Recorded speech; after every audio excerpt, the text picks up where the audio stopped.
പ്രത്യേകിച്ചും ഇറാനിൽ കരയുദ്ധത്തിന് അമേരിക്ക തയ്യാറെടുക്കുന്നു എന്ന അന്താരാഷ്ട്ര മാധ്യമങ്ങൾ പറയുന്ന സാഹചര്യത്തിൽ പിയുടെ വരവ് നമുക്കുറിച്ച് കൂടുതൽ കാര്യങ്ങൾ അറിയാൻ സഹായകരമാകും.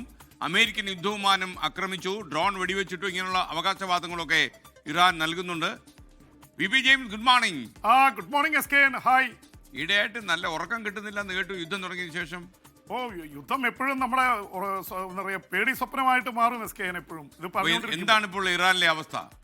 എസ്കേൻ, ഇറാൻ ഒരു പോരാട്ട വീരത, ഡു ഓർ ഡൈ, ഒന്നില്ലെങ്കിൽ കാര്യം ചെയ്യുക അല്ലെങ്കിൽ മരിക്കുക. അപ്പൊ അവരുടെ നേതാക്കൾ പ്രമുഖരൊക്കെ കൊല്ലപ്പെട്ട് കഴിഞ്ഞു. അതുകൊണ്ട് ഇറാൻ ഒരു പോരാട്ട വീര്യത്തിൽ. അതിനിടയിൽ അന്താരാഷ്ട്ര മാധ്യമങ്ങളിൽ ഈ മണിക്കൂറുകൾ വരുന്ന വാർത്ത എസ്കേൻ, അമേരിക്ക കരയുദ്ധത്തിന് തയ്യാറെടുക്കുന്നു എന്നാണ്. കാരണം മറ്റു തരത്തിലുള്ള ആക്രമണങ്ങൾ 20,000 25,000 തവണ അമേരിക്കയും ഇസ്രായേലും ഒക്കെ നടത്തിയെങ്കിലും ഒരു തരത്തിലും അവർക്ക് ഇറാനെ കീഴ്പ്പെടുത്താൻ കഴിയുന്നില്ല. അവർ പറയുന്നു ബാലിസ്റ്റിക് മിസൈൽ കേന്ദ്രങ്ങൾ മുഴുവൻ തകർത്തു, കപ്പലുകൾ മുഴുവൻ തകർത്തു, ഇനി അവർ അനങ്ങില്ല, ഡ്രോൺ വരില്ല. പക്ഷേ ഡ്രോണുകളും ബാലിസ്റ്റിക് മിസൈലുകളും ക്ലസ്റ്റർ ബോംബുകളുമായിട്ട് വ്യാപകമായ ആക്രമണം നടത്തുകയാണ്. അപ്പം അതിനിടയിലാണ് ഇപ്പോൾ അമേരിക്ക കരയുദ്ധത്തിന് തയ്യാറെടുക്കുന്ന വാർത്തകൾ അന്താരാഷ്ട്ര മാധ്യമങ്ങളിൽ വന്നിരിക്കുന്നത്. അപ്പോൾ അതുകൊണ്ട് കരയുദ്ധം നടത്തിയാൽ അത് പ്രശ്നമാണെന്ന് വലിയ രീതിയിൽ നേരത്തെ തെളിഞ്ഞിട്ടുള്ളതാണ്. 20 വർഷം അഫ്ഗാനിസ്ഥാനിൽ ഇറാഖിലൊക്കെ അവർക്ക് ഇതുണ്ടായിട്ടുണ്ട്. അവരവിടെ പിടിച്ചെടുക്കിയത് പക്ഷെ കരയുദ്ധത്തിലൂടെയാണ്. അപ്പം ആ കരയുദ്ധത്തിന് ട്രംപ് നിർബന്ധിക്കുന്നു. പക്ഷെ അവരുടെ കയ്യിലുള്ള സേന ഇപ്പോൾ 50,000 US ബേസുകളിലായിട്ട്. ഇപ്പോൾ ഇപ്പോൾ വന്നിരിക്കുന്ന ഒരു പ്രധാനപ്പെട്ട വാർത്ത USS ട്രിപ്പോളി ഇറാന്റെ തീരത്ത് എത്തി എന്നുള്ളതാണ്. അതിൽ 2500 നാവികസേനാംഗങ്ങളുണ്ട്. അതുപോലെ തന്നെ 82ാം എയർബോൺ ഡിവിഷനിൽ നിന്ന് അവരുടെ സ്പെഷ്യൽ ദ്രുതകർമ്മ സേന എന്നൊക്കെ പറഞ്ഞ് എല്ലാ തരത്തിലും ഫൈറ്റ് ചെയ്യാൻ പറ്റുന്ന 2,000 പേരെ അയക്കുന്നുണ്ട്. അങ്ങനെ മൊത്തം 10,000 പേര് എക്സ്ട്രാ വരുന്നുണ്ട്. അപ്പോൾ ആ തരത്തിലൊരു പോരാട്ടം ആരംഭിക്കുകയും പാകിസ്ഥാന്റെ ബോർഡറിൽ നിന്ന് ഇറാനിലേക്ക് കയറാനൊക്കെയുള്ള ശ്രമമാണ്. പക്ഷേ ഇറാൻ പറഞ്ഞിരിക്കുന്നത് അങ്ങനെ വന്നാൽ 10 ലക്ഷം പോരാളികൾ തയ്യാറെടുത്ത് നിൽക്കുകയാണ്. 6-7 ലക്ഷം സൈനികർ തന്നെയുണ്ട്.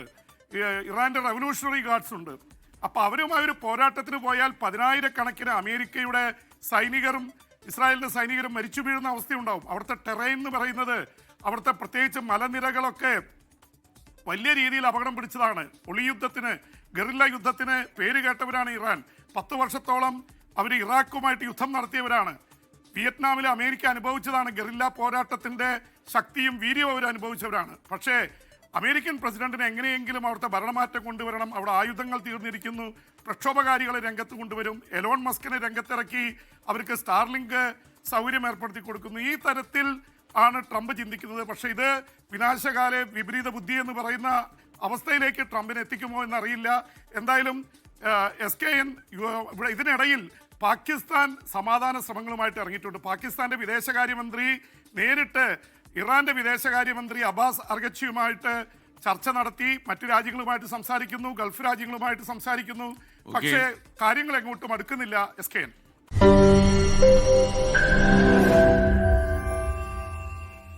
ലോകത്തെവിടെയായാലും ഏത് സമയത്തും 24 വാർത്തകളും ഓഗ്മെന്റഡ് റിയാലിറ്റി പാക്കേജുകളും എക്സ്പ്ലെയിനറുകളും വിശദമായി കാണാൻ ഞങ്ങളുടെ YouTube ചാനൽ നിങ്ങൾക്ക് സബ്സ്ക്രൈബ് ചെയ്യാം.